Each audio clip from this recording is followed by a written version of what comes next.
Assalamualaikum dan salam sejahtera. Saya Cikgu Nur Fatin binti Ali, salah seorang guru pendidikan khas di Sekolah Kebangsaan Miri, Miri Sarawak.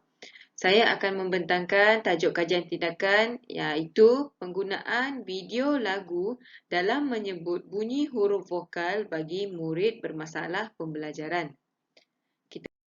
Tujuan utama bagi kajian ini dijalankan adalah untuk membantu murid pendidikan khas bermasalah pembelajaran dalam menguasai kemahiran membaca.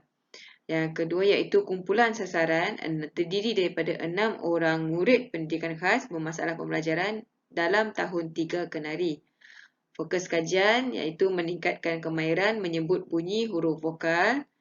Tinjauan awal nanti akan saya bentangkan secara lebih terperinci dan pelaksanaan kajian ini telah dijalankan selama 4 minggu berturut-turut. Dapatan juga akan saya kongsikan sebentar sahaja lagi. Dalam refleksi pengajaran dan pembelajaran yang lalu, saya telah menjalankan ujian pera dan hasil telah menunjukkan kemahiran menyebut bunyi huruf murid adalah dalam tahap yang terlalu lemah. Apabila diperincikan, didapati murid berkeperluan khas lemah dalam mengingati dan menghafal sesuatu. Tahap kognitif murid pendidikan khas adalah sangat lemah berbanding dengan murid aliran perdana. Murid juga sering melakukan kesalahan dalam kemahiran membaca. Yang seterusnya, apabila murid pendidikan khas juga cepat bosan dan mudah hilang fokus semasa pengajaran dan pemudahcaraan dijalankan. Kecelaruan berlaku apabila terlalu banyak input, terlalu banyak huruf dan bunyi huruf diajar secara serentak. Dan yang terakhir iaitu membaca merupakan salah satu kemahiran yang sukar bagi murid berkeperluan khas. Hasil daripada ini didapati kesalahan guru dalam pengajaran dan pembelajaran murid. Guru lebih mengutamakan kaedah chalk and talk semata-mata. Yang kedua, guru telah menggunakan buku aktiviti dan buku teks sebagai bahan utama dalam pengajaran. Dan yang terakhir iaitu tiada kepelbagaian kaedah pengajaran dan pemudahcaraan. Jadi murid akan bosan dengan cara chalk and talk semata-mata. Terdapat 3 fokus kajian iaitu yang pertama, membantu meningkatkan penguasaan kemahiran menyebut bunyi huruf vokal murid berkeperluan khas masalah pembelajaran. Yang kedua, menarik minat murid berkeperluan khas agar terus belajar dan meminati mata pelajaran bahasa Melayu. Dan yang terakhir, menambah baik amalan pengajaran guru dalam mempelbagaikan kaedah pengajaran dan pemudahcaraan. Bagi objektif umum, mendedahkan murid berkeperluan khas dengan penggunaan video lagu dalam meningkatkan penguasaan kemahiran menyebut bunyi huruf vokal. Bagi objektif khusus pula, mengenal pasti tahap kebolehan menyebut bunyi huruf vokal iaitu A, E, I, O, U dalam kalangan murid bermasalah pembelajaran. Dan yang kedua, menentukan kesan penggunaan video lagu dalam meningkatkan kebolehan menyebut bunyi huruf vokal dalam kalangan murid bermasalah pembelajaran. Seterusnya kita pergi kepada kumpulan sasaran. Terdapat 6 orang murid berkeperluan khas masalah pembelajaran yang berada dalam kelas 3 kenari di Sekolah Kebangsaan Miri, Miri Sarawak. Pelaksanaan kajian ini akan diperincikan lagi dan dijelaskan lagi nanti, iaitu tinjauan masalah, analisis tinjauan masalah, tindakan yang dijalankan, pelaksanaan tindakan, dan yang terakhir iaitu refleksi kajian. Bagi tinjauan masalah, saya telah menggunakan triangulasi data iaitu secara temu bual, ujian pra dan ujian pos, dan yang terakhir sekali senarai semak ujian lisan. Kita akan pergi satu persatu secara lebih mendalam iaitu tinjauan masalah yang pertama ialah ujian pra. Dilakukan sebelum intervensi dijalankan dan dilakukan secara bertulis. Ujian ini mengandungi 10 soalan dan dilakukan selama 15 minit. Hasil tinjauan masalah ini menunjukkan ujian pra. Kita dapat lihat di sini lembaran ujian yang ditunjukkan ini murid melakukan banyak kesalahan. Dalam senarai semak ujian lisan pula, ujian ini dilakukan sebelum intervensi dijalankan. Diuji secara individu dan murid dikehendaki menyebut bunyi huruf vokal yang ditunjukkan. Guru menunjukkan kad vokal, murid cuba menyebut dan didapati 2 orang iaitu murid C dan murid F. Dalam satu kelas ini terdapat 8 orang, 2 orang telah menguasai sepenuhnya. Jadi kumpulan sasaran lebih tertumpu kepada 6 orang murid yang belum menguasai sepenuhnya ini. Dan yang terakhir, temu bual tidak formal dijalankan bersama kumpulan sasaran dan tinjauan awal dilakukan selepas ujian pra dijalankan bagi mengetahui punca utama masalah yang murid hadapi. Hasil temu bual ini, murid mengatakan bunyi vokal sukar untuk diingat. Yang kedua, mudah lupa apabila terlalu banyak bunyi vokal yang diajar sekaligus. Dan yang ketiga, tidak minat akan mata pelajaran bahasa Melayu.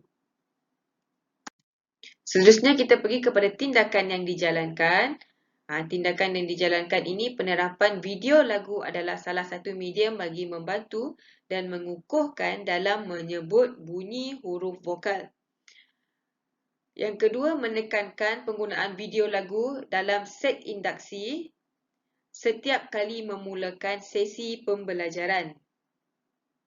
Dilakukan secara 4 minggu berturut-turut sebelum pembelajaran dijalankan. Saya telah jalankan kajian ini ber-4 minggu. Seminggu pertama saya jalankan di sekolah dan apabila PKP diumumkan, saya jalankan secara PDPR dan dilakukan secara Google Meet. Dijalankan secara Google Meet kepada murid-murid kelas 3 Kenari ini.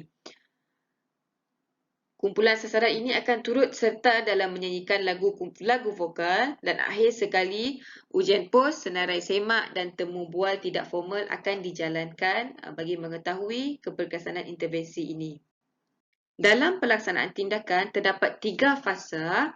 Fasa yang awal iaitu penerapan menggunakan video lagu huruf vokal dalam PDPC dan PDPR. Kedua, murid cuba menyanyikan sendiri tanpa iringan muzik jika bimbingan terus diberikan jika murid masih belum berjaya.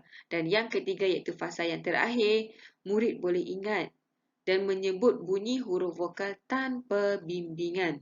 Pelaksanaan tindakan ini adalah contoh intervensi yang telah dijalankan iaitu Abu ada ayam, A.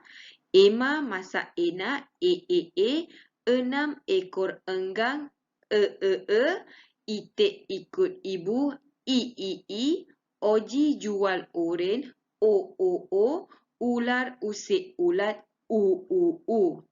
Dalam gambar ini juga saya kongsikan juga secara Google Meet apabila melakukan kajian inilah. Hasil daripada itu juga kita dapat lihat hasil kerja murid juga saya tunjukkan tanpa bimbingan. Murid berjaya melakukan. Refleksi kajian. Kita pergi kepada pelaksanaan kajian yang terakhir iaitu refleksi kajian. Dalam penilaian pencapaian murid ujian pra dan pos, perbandingan dapat kita lihat kat sini pada ujian pra kita dapat lihat markah murid agak rendah. Berbanding dengan ujian POS, peningkatan ditunjukkan walaupun belum mencapai 100%, namun peningkatan yang ditunjukkan adalah amat memberansangkan. 4 orang daripada 6 orang mencapai 100%. Jadi markah yang ditunjukkan ini menunjukkan peningkatan hasil daripada intervensi yang telah dijalankan. Seterusnya, refleksi kajian ini melalui senarai semak ujian lisan. Seperti yang kita dapat lihat, sebelum dan selepas. Murid B dan murid G, walaupun belum mencapai 100%, namun peningkatan yang ditunjukkan amat memberansangkan. Dalam refleksi kajian yang terakhir, iaitu refleksi temu bual.